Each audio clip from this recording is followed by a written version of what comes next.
بسم اللہ الرحمن الرحیم۔ السلام علیکم ناظرین، اشرف آسمی ایڈوکیٹ آپ کی خدمت میں حاضر۔ ناظرین، ہمارے سامنے ایک لیٹسٹ ججمنٹ ہے۔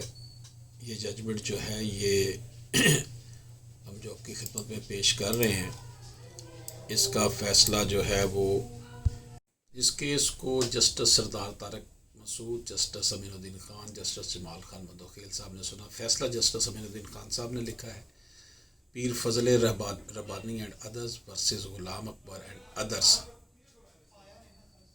Appellants filed a petition under Article 185(3) of the Constitution of Islamic Republic of Pakistan 1970 for grant of leave against the judgment and decree dated 6/2015 passed by the Learned Peshawar High Court T.I. Khan Bench.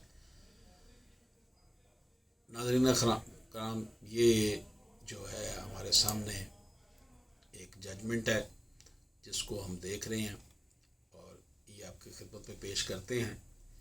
یہ case supreme court of Pakistan میں appeal کے طور پر پیش ہوا، جس میں درخواست داروں نے Peshawar high court D Khan bench کے 6 مئی 2015 کے فیصلے کے خلاف اپیل کی تھی۔ ہائی کورٹ نے درخواست گزاروں کی سول نظر ثانی مسترد کر دی تھی۔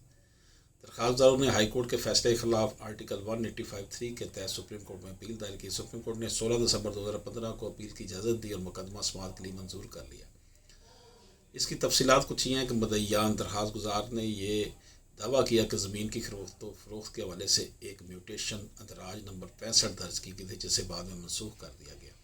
ابتدائی عدالت نے مدعیان کا دعویٰ مسترد کر دیا، لیکن پہلی اپیلیٹ کورٹ یعنی ڈسٹرکٹ کورٹ نے فیصلہ تبدیل کرتے ہوئے مدعیان کے حق میں حکم جاری کیا، جسے ہائی کورٹ نے برقرار رکھا۔ مدعیان نے مختلف دستاویزی اور زبانی شہادتیں پیش کی، جن سے ثابت ہوا کہ لین دین ہوا تھا، رقم ادا کی گئی تھی اور میوٹیشن درج کی گئی تھی۔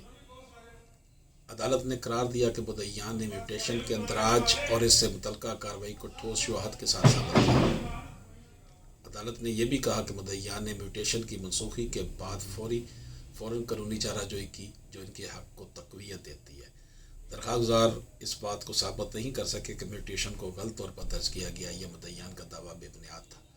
سپریم کورٹ نے قرار دیا کہ مدعیان کا دعویٰ درست تھا، پہلی اپیلیٹ کورٹ اور ہائی کورٹ کے فیصلے درست تھے۔ اپیل میں اٹھائے گئے نکات میں کوئی جان نہیں تھی، اس لیے اپیل خارج کی جاتی ہے۔ ناظرین کرام، اس کیس میں جو اہم ایشو ڈسکس ہوئے ہیں وہ ہیں: کیا زمین کی فروخت کے اندراج میوٹیشن کی قانونی حیثیت ثابت ہے؟ کیا میوٹیشن کی منسوخی قانونی طریقہ کار کے مطابق کی گئی؟ مدعیان کی طرف سے پیش کردہ زبانی اور دستاویزی شواہد کا جائزہ۔ کیا مدعیان لین دین اور زمین کی منتقلی کو ثابت کر سکے؟ میوٹیشن کی منسوخی کے خلاف قانونی چارہ جوئی کا وقت اور درستگی۔ کیا مدعیان نے بر وقت اپنے حقوق کا دعویٰ کیا؟ پہلی اپیلیٹ عدالت اور ہائی کورٹ کے فیصلے۔ کیا پہلی اپیلیٹ عدالت اور ہائی کورٹ کے فیصلے قانون کے مطابق تھے؟ کیا سپریم کورٹ نے مقدمے کے تمام پہلوؤں کو مد نظر رکھا؟ کیا اپیل میں کوئی ٹھوس نقطہ اٹھایا گیا؟ یہ فیصلہ زمین کی ملکیت کے اندر اور میوٹیشن کے اندراج اور منسوخی کے قانونی پہلوؤں کو واضح کرتا ہے۔ عدالت نے شواہد کی بنیاد پر فیصلہ کیا اور مدعیان کے حق کو درست تسلیم کر لیا۔ ناظرین کرام، ایک گاؤں میں زمین کی ملکیت کا تنازع پیدا ہو گیا۔ یہ زمین مرحوم فضل سبحانی کی تھی، جنہوں نے دعویٰ کیا تھا کہ انہوں نے اپنی زمین غلام سرور کو بیچ دی تھی، جو کہ اس وقت ان کا کرایہ دار تھا۔ غلام سرور نے کہا کہ یہ لین دین 1969 میں ہوا اور اس کی بنیاد پر زمین کے ریکارڈ میں ایک اندراج میوٹیشن نمبر 65 کر دیا گیا، لیکن کچھ عرصے بعد یہ میوٹیشن منسوخ کر دی گئی۔ اس پر غلام سرور کے وارثان نے عدالت کا دروازہ کھٹکایا اور اپنا حق مانگا۔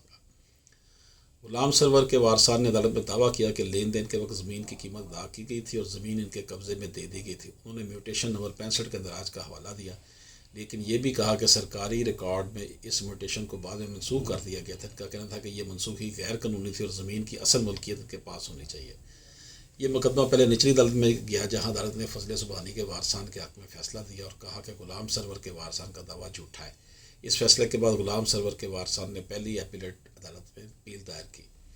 پہلی اپیلیٹ عدالت نے یعنی ڈسٹرکٹ کورٹ نے معاملے کو دوبارہ دیکھا اور غلام سرور کے وارثان کے حق میں فیصلہ سنایا۔ عدالت نے تسلیم کیا کہ زمین کی فروخت ہوئی تھی اور لین دین کا ثبوت موجود ہے۔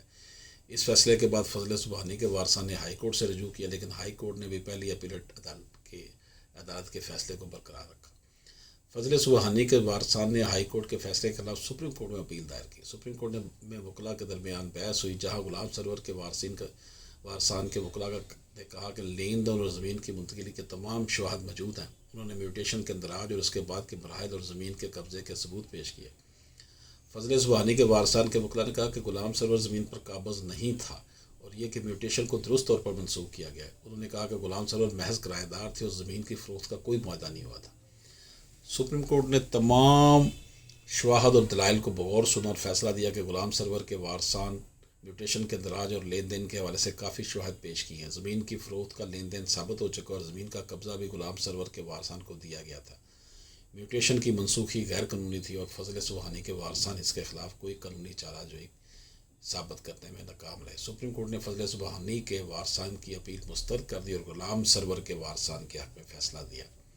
ناظرین کرام، یہ کیس ہمیں یہ سبق سکھاتا ہے کہ زمین کی ملکیت اور لین دین کے تنازعات میں دستاویزی ثبوت کی کتنی اہمیت ہے.